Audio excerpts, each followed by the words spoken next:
Bonjour à tous et à toutes. Bienvenue sur ce webinaire consacré à l'appel à projet culture immersive et métavers. Je suis David Galrigny, directeur des industries et des contenus et du New Space au sein du pôle de compétitivité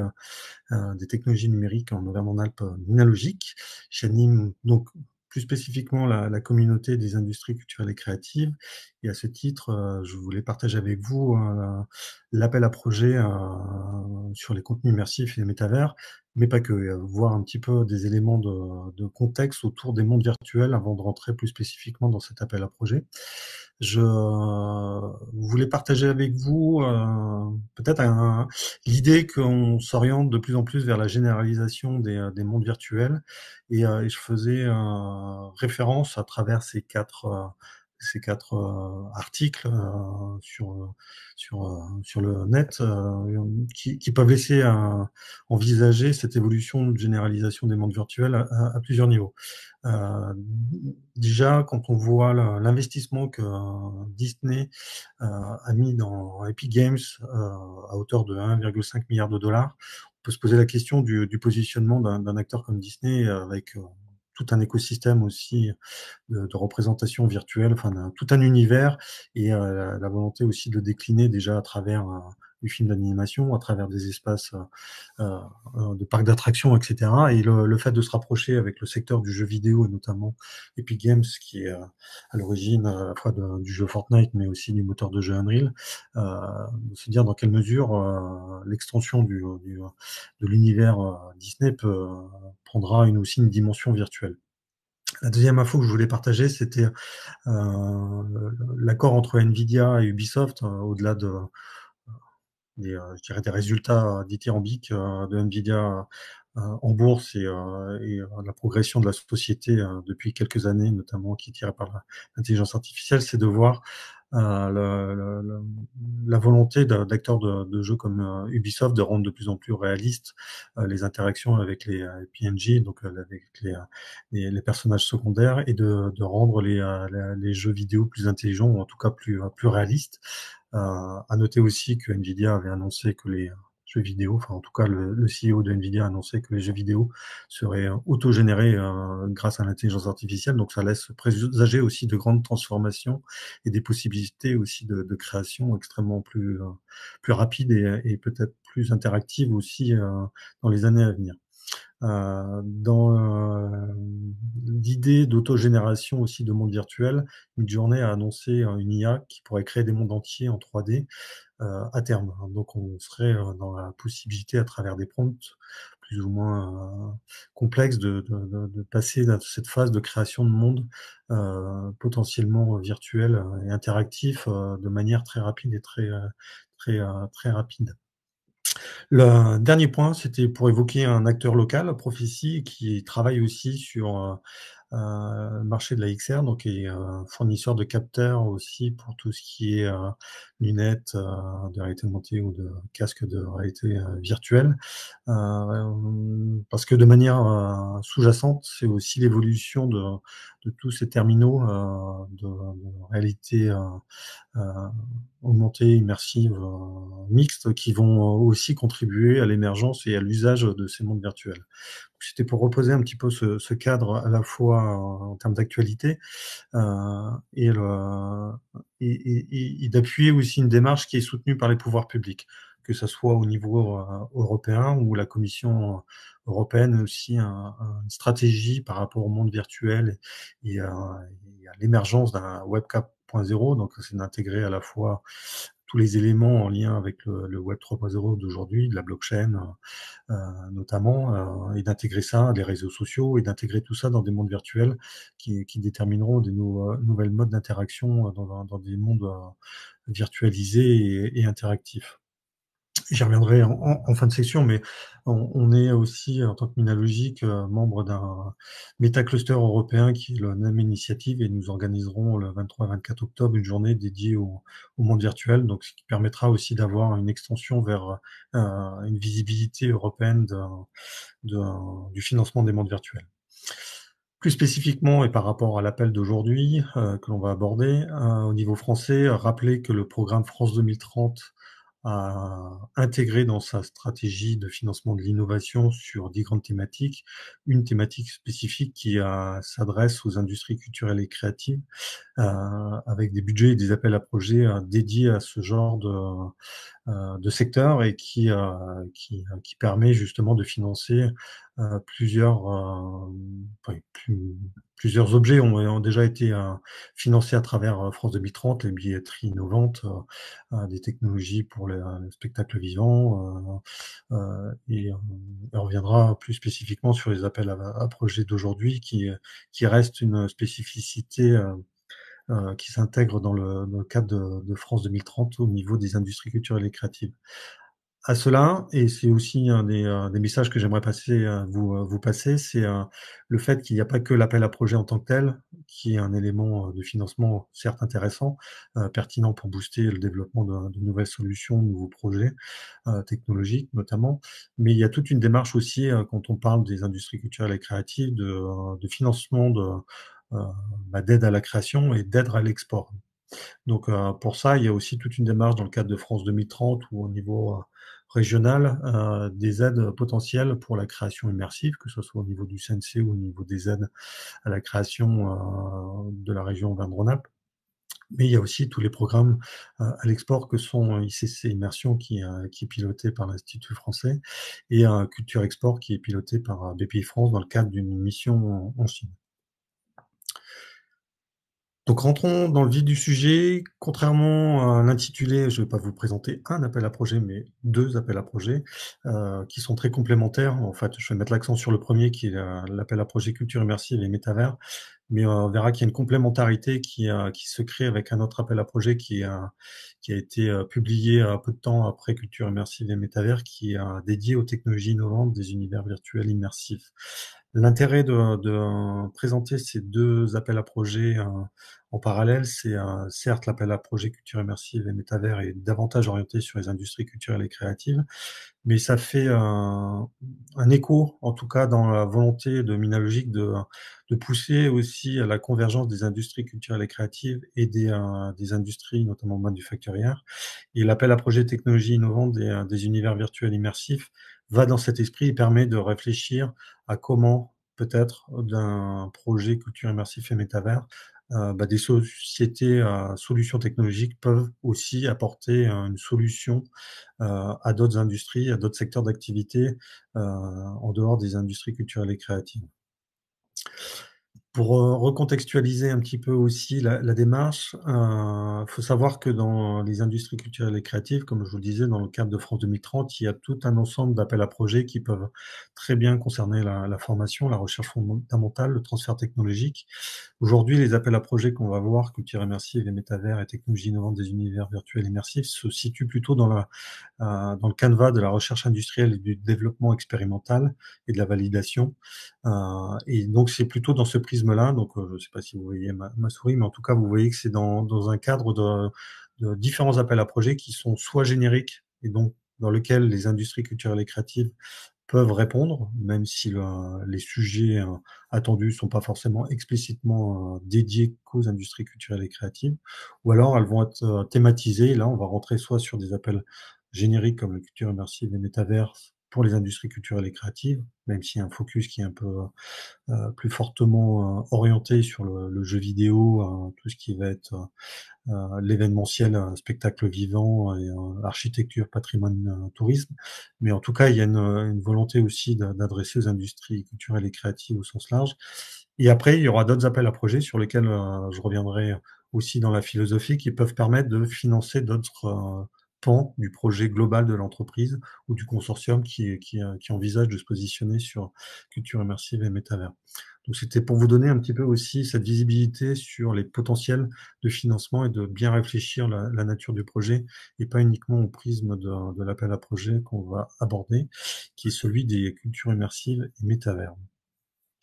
Donc l'appel à projet est ouvert depuis quelques mois maintenant, a pour objectif de développer la production et la diffusion d'expériences immersives au service de la démocratisation culturelle et de l'élargissement des publics.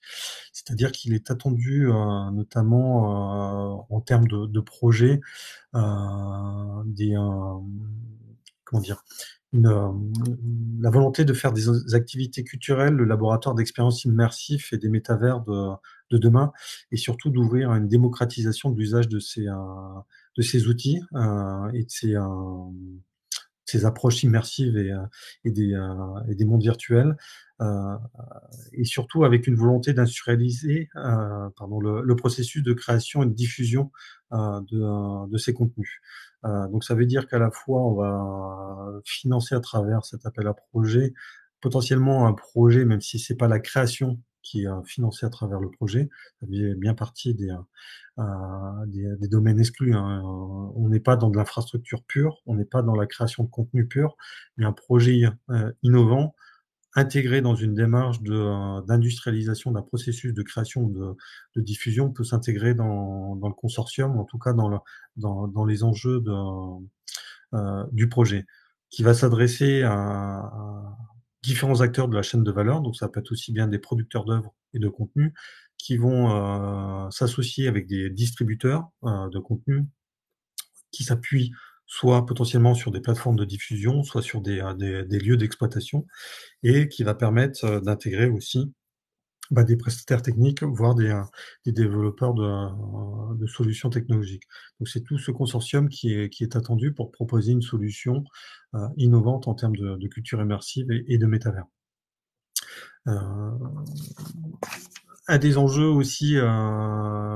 sous-jacents par rapport à cet appel à projet attendu par l'État, c'est la numérisation des activités au niveau des industries culturelles et créatives, notamment au niveau du spectacle vivant, dans tout ce qui va être potentiellement touristique, événementiel, muséographie, euh, et donc de travailler aussi sur toute l'architecture technique qui va permettre à la fois de favoriser la captation, de favoriser le stockage, l'archivage et la diffusion des contenus qui vont être générés à travers ces expériences immersives et la création de ces mondes virtuels. C'est aussi donner la possibilité d'ouvrir le champ de la création numérique, de favoriser des nouveaux usages, que ce soit en termes de pour l'audience, hein, d'avoir des nouvelles approches par rapport à la culture, mais c'est aussi par rapport aux acteurs sous-jacents, porteurs de projets, d'apporter des nouvelles formes de médiation, des nouvelles formes de monétisation, et ainsi de suite. L'idée finale de cet appel à projet, de manière globale, c'est de faire émerger un écosystème industriel et de l'immersif souverain et de l'avènement de métavers adaptés aux enjeux culturels, donc de travailler à ce que par rapport aux ambitions France 2030, la France se positionne comme un des leaders, et notamment européens, sur ces secteurs-là émergents. Ce qui est attendu très fortement, c'est des enjeux d'éco-responsabilité, un fort niveau d'immersion par rapport aux propositions techno et culturelles proposées, avec un saut technologique notable. Euh, Comme je l'évoquais, les acteurs du Web3 sont aussi potentiellement attendus autour de la table, donc euh, des acteurs de réseaux sociaux, des acteurs de la blockchain, par exemple. Particularité aussi de cet appel à projet, c'est que les acteurs des institutions culturelles sont aussi potentiellement porteurs ou acteurs d'un projet et peuvent aussi être source ou à l'initiative de la création de nouveaux lieux physiques de diffusion de types de contenus qui seraient issus de ces technologies et de cet appel à projet. Donc ça, c'est une particularité qui est assez intéressante aussi de voir que dans les institutions culturelles, il y a les possibilités aussi de transposer physiquement et de ne pas rester que dans un monde de virtualisation, mais de voir comment ces contenus virtuels peuvent être exploités ou intégrés ou enrichir une offre physique. Que vous dire d'autre par rapport à ça? Peut-être sur un petit focus sur les informations complémentaires. Savoir que l'appel à projet peut être scindé en deux approches, une sur l'ingénierie et donc une première phase d'étude, avec 80 000 € de subvention minimum de potentiel sur, des études de faisabilité technologique, technique et ainsi de suite, soit sur la réalisation d'un projet, donc avec un minimum de 400 000 € minimum. Sachant concernant les taux d'aide, dans le cahier des charges, rien n'est précisé de manière très explicite. Ça dépend beaucoup du statut des partenaires et de la juridiction européenne, notamment, législation européenne plutôt. Mais il faut savoir que pour des TPE ou des PME, voire des institutions culturelles, un taux minimum de 50% est envisageable. Donc voilà, les aides à la subvention peuvent être de 200 000 € max pour l'ingénierie et comme je vous disais, à la réalisation du projet, et, l'attribution se fera au cas par cas. Savoir que l'appel à projet est décliné en 3 dates de dépôt. Donc le 1er dépôt aura lieu le 2 juillet 2024, et les 2 autres dates de dépôt auront lieu au mois de novembre 2024 et en novembre 2025. Je vous fais une petite alerte malgré tout, étant donné la situation économique de l'État et dans les petites lignes, en tout cas dans les messages à lire entre les lignes. Heu, il y aura peut-être des risques de financement moindre sur la 3e date de dépôt, sachant que, le budget affecté sera peut-être, soit éclusé à travers les 2 premiers dépôts, soit, faute de financement, vu la situation budgétaire d'ici 2025, fera que, peut-être il y aura des réductions, sur l'enveloppe, initialement prévue. Donc voilà. Hésitez pas à me poser les questions dans le chat. On y reviendra si vous voulez sur cet appel à projet, heu, en fin de session et on complétera par rapport aux informations qui pourraient vous intéresser par rapport à tout ça. Je voulais évoquer aussi avec vous l'appel à projet technologie innovante des univers virtuels immersifs. Dans l'idée, cet appel à projet est complémentaire, hein. Il est mentionné même dans le cahier des charges de l'appel à projet précédent. L'idée de cet appel à projet technologie innovante des univers virtuels immersifs est plutôt de financer des projets peut-être plus ambitieux, heu, d'un point de vue technologique, déjà plus en amont aussi. On est sur des TRL, donc de Technology Readiness Level, donc sur des enjeux de 4 à 7 minimum, c'est-à-dire de commencer dans des approches expérimentales, académiques et avec un aboutissement qui permette sur des expérimentations à échelle réelle, voire aller jusque de la commercialisation. Mais en tout cas, l'idée est surtout de faire émerger des solutions extrêmement innovantes avec des assiettes de dépenses totales supérieures ou égales à 1 million d'euros, ce qui positionne déjà aussi la nature des projets beaucoup plus, de manière plus conséquente, avec des enjeux technologiques plus forts aussi, avec des leviers et des verrous technologiques à lever de manière plus importante, sur une durée de 12 à 36 mois. Et donc, dans la typologie plus classique des appels à projets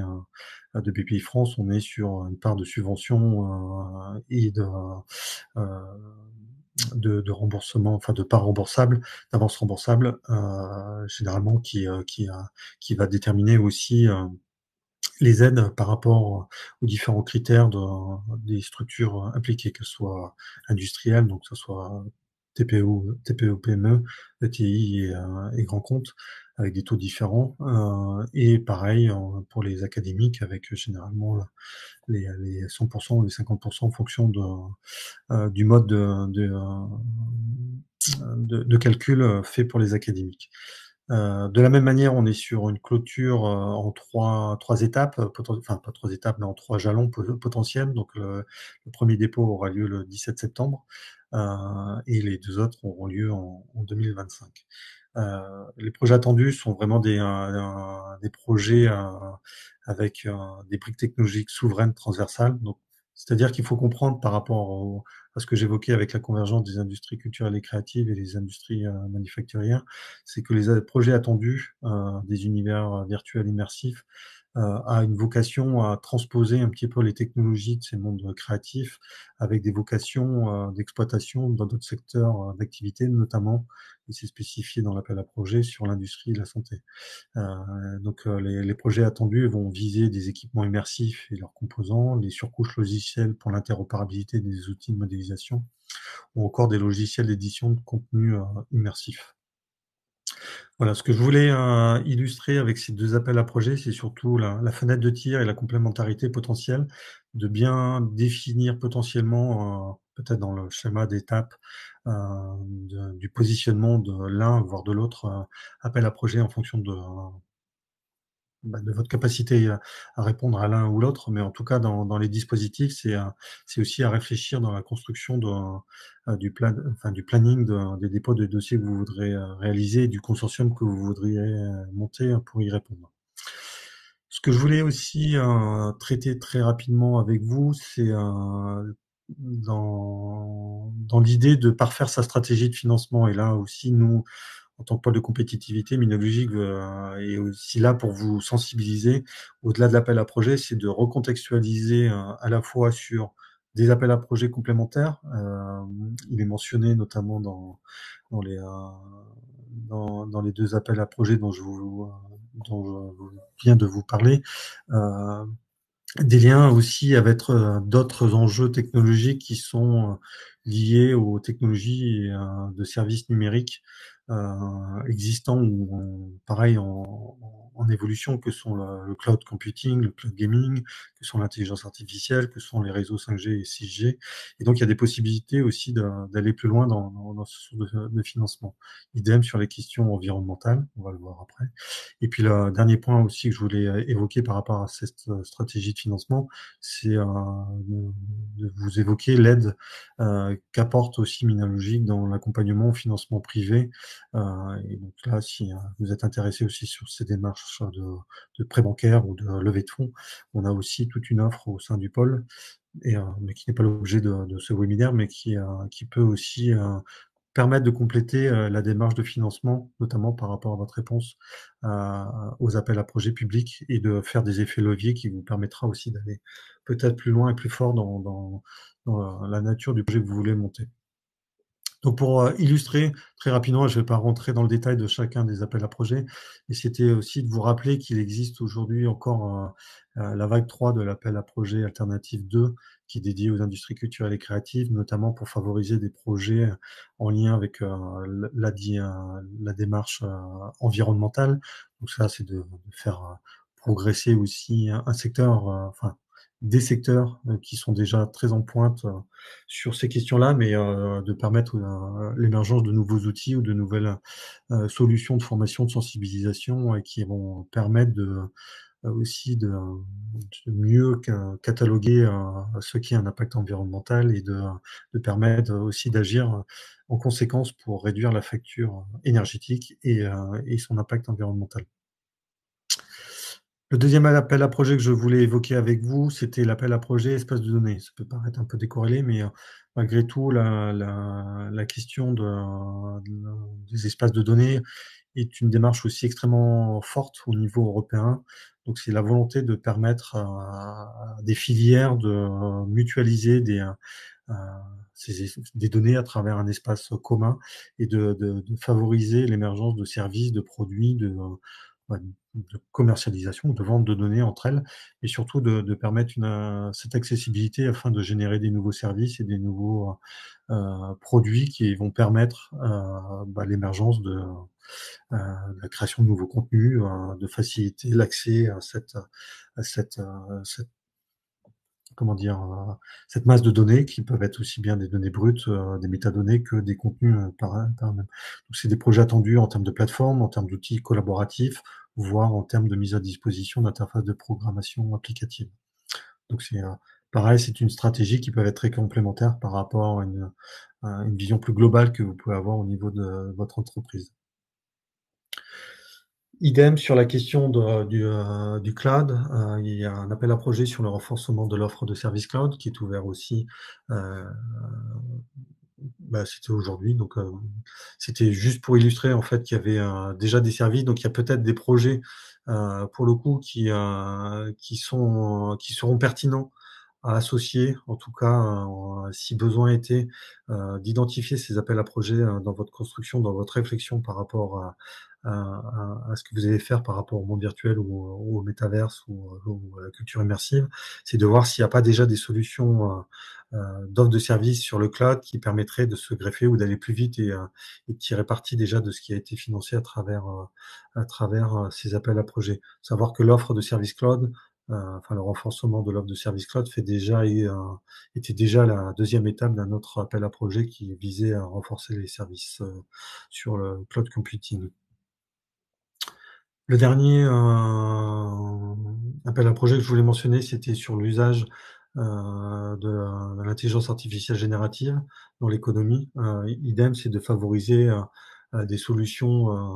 réplicables et économiquement viables. Et donc, c'est de voir comment s'appuyer aussi sur cette IA générative potentiellement dans vos projets et de tirer parti de briques technologiques qui seront développées à travers ces appels à projets. Ou alors de partir sur une première étape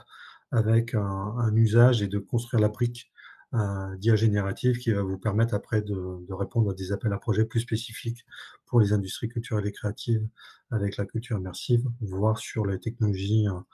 des mondes virtuels et en s'adressant à d'autres secteurs d'activité. Mais en tout cas, c'est de voir comment jouer sur cette complémentarité. J'aurais pu mentionner aussi un autre appel à projet sur la 5G et la 6G au niveau des appels à projets France 2030 pilotés par BPI France. Mais globalement, c'était de revenir un petit peu à cette frise initiale où je vous expliquais un petit peu toute la diversité des appels à projets.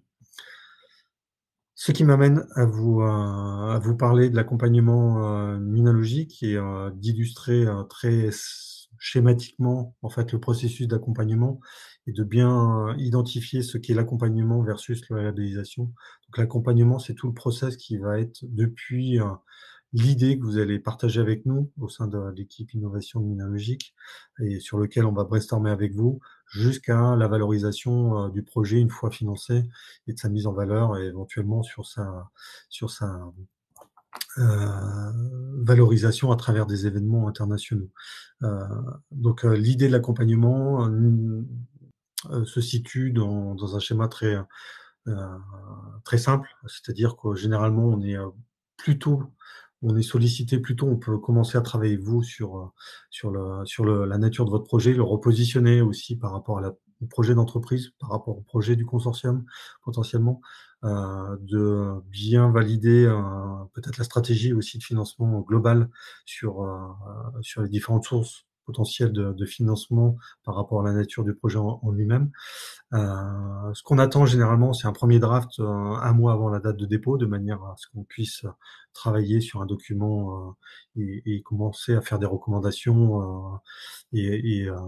travailler avec vous sur le dossier, sachant que nous, on va rien rédiger. C'est généralement le travail de société de conseil en innovation. Pour le coup, nous avons aussi des partenaires sur ce champ-là avec qui on peut vous mettre en lien, que sont l'État ou la BGI. L'idée étant après de travailler de manière régulière avec vous, de manière à préparer une audition en vue de la labellisation. C'est-à-dire qu'on va faire en sorte qu'on ait un document en version 1 une semaine avant la date de dépôt qui permette aux membres du conseil scientifique de Minalogique d'avoir suffisamment de matière, de vous proposer, de présenter le projet sur une vingtaine de minutes et d'apporter des commentaires et des recommandations en vue de la dernière ligne droite avant le dépôt le jour J. Et entre-temps, en fonction de la qualité du dossier, si le conseil scientifique estime le dossier suffisamment abouti, on va parler de labellisation. Donc la labellisation est un document qui engage Minalogique sur la validation par le conseil scientifique de la qualité du dossier et d'accompagner le projet une fois son financement obtenu. Donc là, dans la phase d'accompagnement, on aura aussi, une fois le dépôt du dossier réalisé, une fois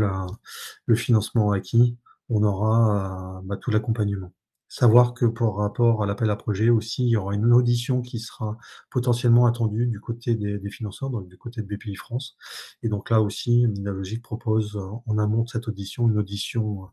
à blanc qui vous permettra de de préparer cette audition devant BPI France. Donc là, on aura plus l'accent sur la forme que sur le fond. Donc voilà, je vous ai remis dans la slide aussi un petit peu tous les éléments d'accompagnement du pôle par rapport aux différentes étapes, et donc qui permet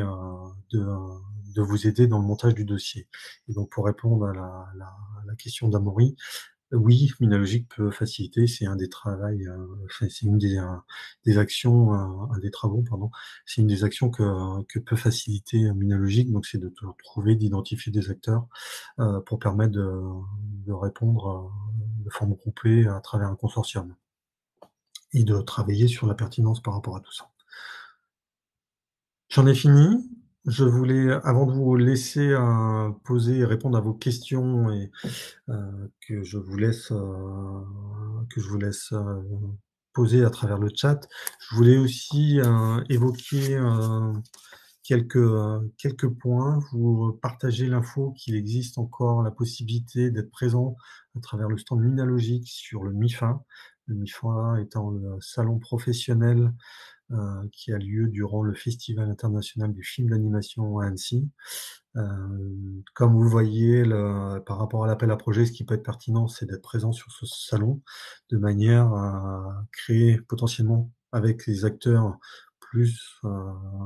soit technologiques ou alors même de création de contenu, ça peut vous permettre aussi de créer, de cultiver une présence visible sur ce salon à travers soit un démonstrateur à travers le stand de Minalogic, mais aussi de réseauter en vue de participer à la constitution d'un consortium pertinent avec des acteurs qui seraient intéressés aussi, sachant qu'il y aura toute une délégation régionale présente sur lequel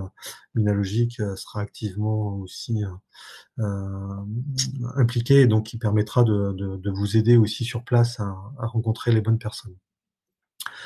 Je vous invite aussi à prendre connaissance de la journée thématique qu'on organisera à Annecy, là, dans les locaux du MEDEF, donc à côté de la gare d'Annecy, et une journée thématique qui sera consacrée à l'intelligence artificielle dans les industries créatives. Donc ça sera une journée à plein temps qui vous permettra aussi à la fois de réseauter et d'avoir un état de l'art de l'IA euh, dans le domaine, dans les secteurs des industries créatives. Comme je l'ai évoqué en préambule de ce webinaire, le 23 et le 24 octobre aura lieu le NEM Summit, qui est un événement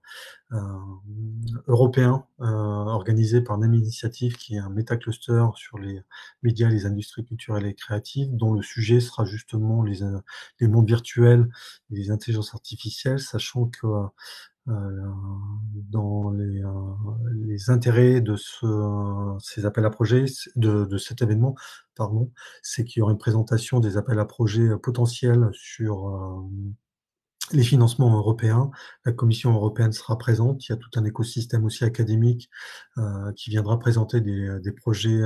déjà sur ces thématiques-là. Et donc, c'est un moyen de réseauter, d'élargir votre liste de partenaires potentiels avec une dimension européenne. Et enfin, dans l'idée, il existe aussi un appel à manifestation d'intérêt pour la mission digitalisation du tourisme et de l'événementiel en Amérique du Nord, qui est ouvert encore jusqu'au 21 juin. Et donc, je vous invite à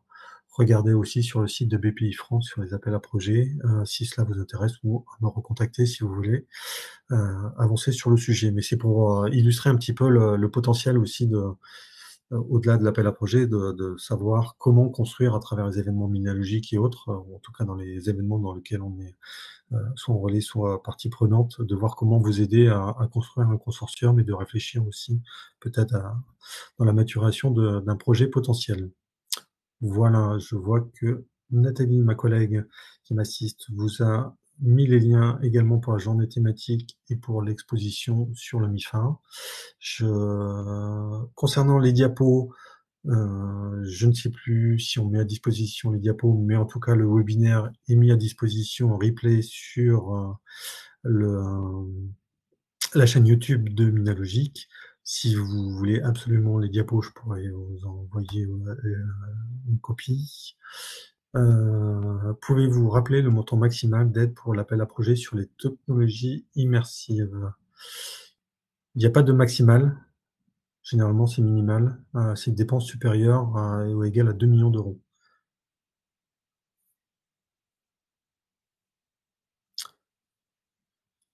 Je ne sais pas s'il y a d'autres questions par rapport à l'appel à projet, la présentation?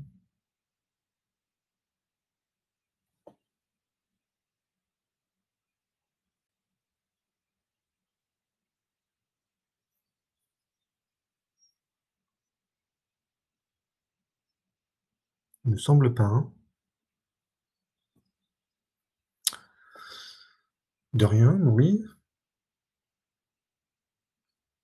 En tout cas, n'hésitez pas à revenir vers moi ou, vers mes collègues de l'équipe, innovation si vous avez,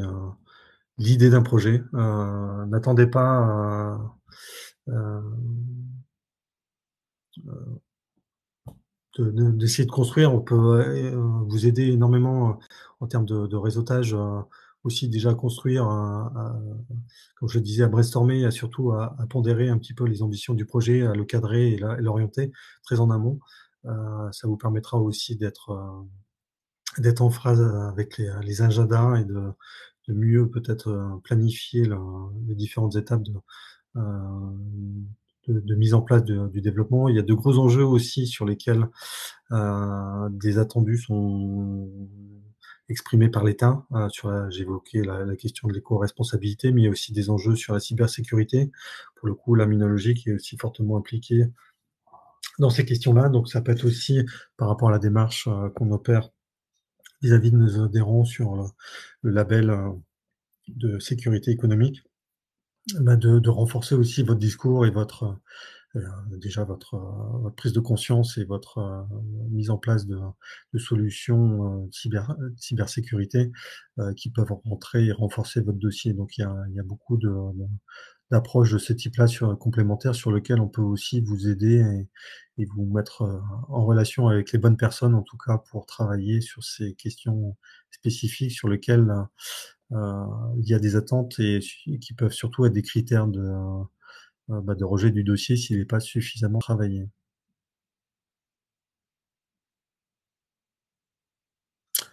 Avec plaisir, Alain. Donc, vous avez, mes coordonnées sont david.gal-régnier@minalogique.com. Vous pouvez les retrouver sur,